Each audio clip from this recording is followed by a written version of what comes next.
औज़ुबिल्लाहिमिनश्शैतानिर्रजीम बिस्मिल्लाहिर्रहमानिर्रहीम अल्हम्दु लिअहलिही वस्सलातु अला अहलिहा।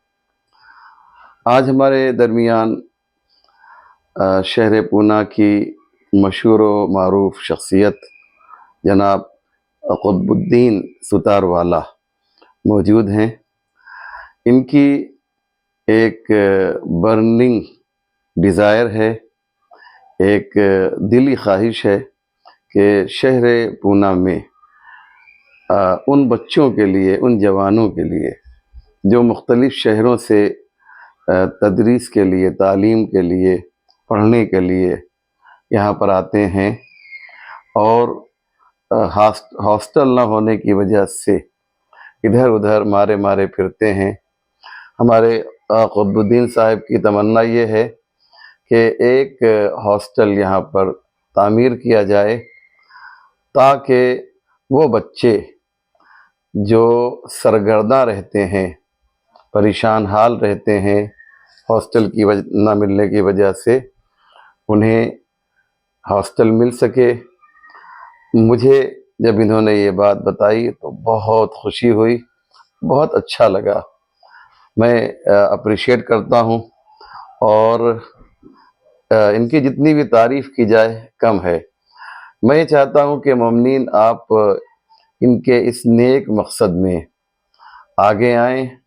हर मज़हब, हर धर्म के लोग इनका साथ दें, इनकी मदद करें। इनका जो कॉज़ है, इनका जो मकसद है, जो गोल है, वो बहुत ही ज़बरदस्त और बहुत ही उम्दा है। मैं चाहूँगा कि ख़ुद क़ुतबुद्दीन साहिब इस सिलसिले में जो उनका प्लान है, जो उनकी तैयारी है, उसे आप लोगों के लिए बयान करें। बिस्मिल्लाह। अस्सलामु अलैकुम हज़रात। आऊज़ु बिल्लाहि समील अलीम मिनश शैतानिर रजीम। बिस्मिल्लाहिर्रहमानिर्रहीम। मैं क़ुतबुद्दीन सुतरवाला अल हैदरी चैरिटेबल ट्रस्ट का मैं फाउंडर और प्रेसिडेंट हूँ। हमारी ट्रस्ट की फॉर्मेशन जून 2018 में हुई और पिछले 2 साल में जब हम लोग ने ये माह रमज़ान में सहरी के पैकेट तकसीम करने की जब खिदमत को अंजाम देना शुरू किया, उस हवाले से कि जहाँ पर हॉस्पिटल में पेशेंट जो आते हैं इलाज करने के लिए अलग अलग सूबे से, तो हम लोग ने उनके हवाले से ये खिदमत को अंजाम देने की नीयत की थी। लेकिन हमको हॉस्पिटल के पेशेंट के तो कम कॉल आने शुरू हुए, लेकिन चारों तरफ से बच्चों के हॉस्टल से फ़ोन आना शुरू हो गए कि भाई हम लोग पीजी में रहते हैं, हम लोग हॉस्टल में रहते हैं, जो गैर मुस्लिम के हॉस्टल होने की वजह से यहाँ पर मेस फैसिलिटी नहीं होती सवेरे और हम लोग को सहरी की दिक्कत होती है। तब जाके मैंने जब सर्वे किया, डिटेल में मुआयना किया पूना शहर में, पता चला कि हमारे कौम के बच्चे अलग अलग जगह पे बिखरे पड़े हुए हैं। कोई बानेर में है, कोई कोतरूद में है, कोई मोमिनपुरा में है, कोई कोंडवा में है।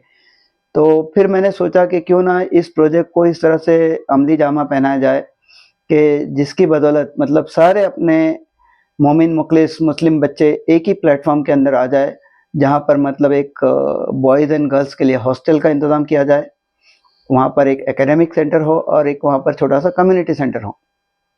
तो हर चीज़ एक ही छत के नीचे होने की वजह से वालिदैन भी मुतमईन रहेंगे कि भाई मेरा बच्चा महफूज है, मेरी बच्ची महफूज है। हत्ता कि ये भी मैंने पाया कि 2 साल में तकरीबन 32 से 35 जवान बच्चियाँ, उनके वालिदैन अपनी बेटी के लिए कोई मुनासिब प्लेटफॉर्म ना होने की वजह से, कोई रहने का ठोस इंतज़ाम ना होने की वजह से, बच्चियों को उन्होंने अपने घर वापस बुला लिया कि बेटा यहाँ पर अपने डिस्ट्रिक्ट में, अपने आसपास में जो भी कुछ कोर्स होगा वो करके अपने आप को मुतमईन कर ले। तो जबकि वो बेटियां, वो बच्चे मतलब चार्टर्ड अकाउंट बनने के काबिल थे, इंजीनियर बनने के काबिल थे, सॉफ्टवेयर इंजीनियर बनने के काबिल थे और वकील बनने के काबिल थे, लेकिन वो नहीं कर पाए। तो ये चीज़ मुझे काफ़ी हर्ट कर गई और मैंने जो अपने तालीम के दौरान, जो मैं बात कर रहा हूँ 81 से 86 के दौरान जब मैंने तालीम ली, कॉलेज में मैं ग्रेजुएशन किया, तो मैंने बहुत ही तकलीफ़ के दौर से मैं गुजरा हूँ और मेरे बच्चों ने भी वही तकलीफ़ें देखी जो मैंने देखी थी। तब से मैंने ये नियत की थी कि अगर मुझे ज़िंदगी में कुछ करना है तो तालीम के इदारे में ही मुझे कुछ करना है और बढ़ चढ़ के हिस्सा लेना है और मेरे जैसे जो हम ख़यालात लोग हैं उनको भी मैं इसमें आगे लाने की कोशिश करूँगा।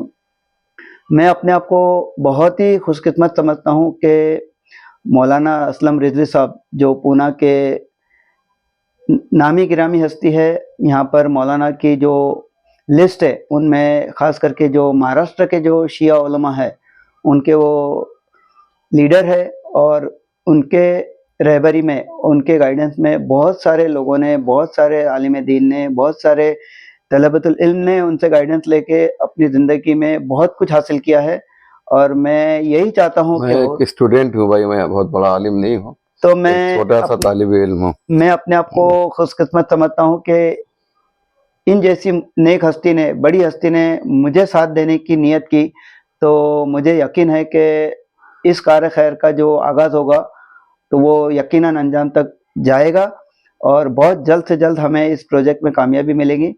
तो मेरी आप सभी मोमिनीन, मुस्लिमीन, मुखलिस लोगों से अदाबन गुजारिश है कि इस प्रोजेक्ट में बढ़ चढ़कर हिस्सा ले, चाहे अपना कोई चैरिटी का पैसा हो, जो भी पैसा आप लगा सकते हैं। आप मुझे अभी सिर्फ हमारा जो 10 करोड़ का अगर प्रोजेक्ट है तो हमें फर्स्ट फेज में हमको 2.5 करोड़ मतलब 25% चाहिए, जिससे हम लोग पीस ऑफ लैंड खरीद सके, और उसके बाद हम बाकी का अमाउंट का इंतजाम करेंगे और उसके लिए अपील करेंगे। तो 2.5 करोड़ के लिए मुझे अभी सिर्फ कमिटमेंट चाहिए लोगों से, डोनर से, कि भाई हाँ मेरी तरफ से 5 यूनिट रहेंगे 10,000 के, या 50,000 दूंगा, मैं 10 यूनिट दूंगा, 5 यूनिट दूंगा। कंफर्मेशन होने के बाद जब मैं 80-90% तक मैं पहुंच जाऊंगा कंफर्मेशन फिगर, तभी मैं अपने सारे डोनर्स को ग्रीन सिग्नल दूंगा कि भाई आप अभी हमारे अकाउंट में पैसा ट्रांसफर करना शुरू कीजिए। इससे फायदा क्या होगा कि पैसा ट्रांसफर होने से लेकर जमीन खरीदने तक का जो वक्त है वो पीरियड बहुत ही शॉर्ट होना चाहिए, ताकि लोगों को यकीन हो कि भाई अभी मैंने 15 दिन पहले ही मैंने हैदरी ट्रस्ट में पैसा डाला और इन्होंने 15 दिन में जमीन खरीद ली। या अच्छा, कोई ये बोलेगा कि भाई मैंने एक वीक पहले या 3 हफ्ते पहले पैसा दिया, 1 महीने पहले पैसा दिया और अल हैदरी ट्रस्ट ने जमीन खरीद ली। तो इससे लोगों का कॉन्फिडेंस बढ़ेगा, हौसला अफजाई होगी। वही डोनर दूसरे उनके दोस्तों को भी बताएगा कि देखो मैंने 15 दिन पहले कुतुब भाई की ट्रस्ट में पैसा दिया और उन्होंने जमीन खरीद ली। तो इससे क्या होगा कि मेरे लिए रास्ता आसान हो जाएगा, ताकि मुझे जब फंड चाहिए कंस्ट्रक्शन के लिए तो लोग बढ़ चढ़ के हिस्सा लेंगे। जिन्होंने 10,000 दिए थे हो सकता है वो 1 लाख देगा, और जिन्होंने नहीं दिया था तो वो भी नियत करेंगे कि यार मैं पिछले टाइम इसलिए नहीं दिया, मैं वेट एंड वॉच की पॉलिसी में बिलीव कर रहा था कि I just want to see first कि but if this person is paying his money is utilised for the right purpose और राइट कॉज और नॉट। तो उस हिसाब से उनका भी हौसला बुलंद होगा और हर कोई अपने साथ में अपने इस प्रोजेक्ट में जुड़ेंगे।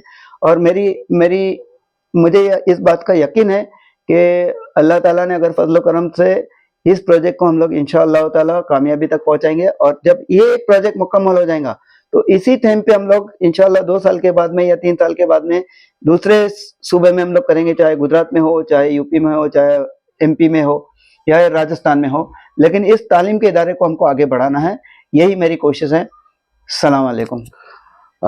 देखिए, बहुत ही उम्दा बयान था हमारे कुतुब भाई का, और आप तक उनके दिल के अंदर क्या छुपा हुआ है ये पहुंच गया होगा। और हम यकीन करते हैं कि आप लोग इस नेक काम में इनकी मदद करेंगे, आगे बढ़ेंगे और पूरी हिम्मत के साथ इनका साथ देंगे। और मैं भी अपने भाई को ये वादा कर रहा हूँ कि इंशाअल्लाह जो अपने से मुमकिन होगा इंशाअल्लाह इस राह में हकीर की जानिब से भी किया जाएगा। मैं एक बार फिर आपसे गुजारिश कर रहा हूँ, इल्तिमास कर रहा हूँ, रिक्वेस्ट कर रहा हूँ कि जो इनकी तमन्ना है कि शहर पूना में एक खूबसूरत हॉस्टल बने, जिसमें वो बच्चे जो बाहर से आते हैं उनके लिए बेहतरीन इंतज़ाम किया जाए।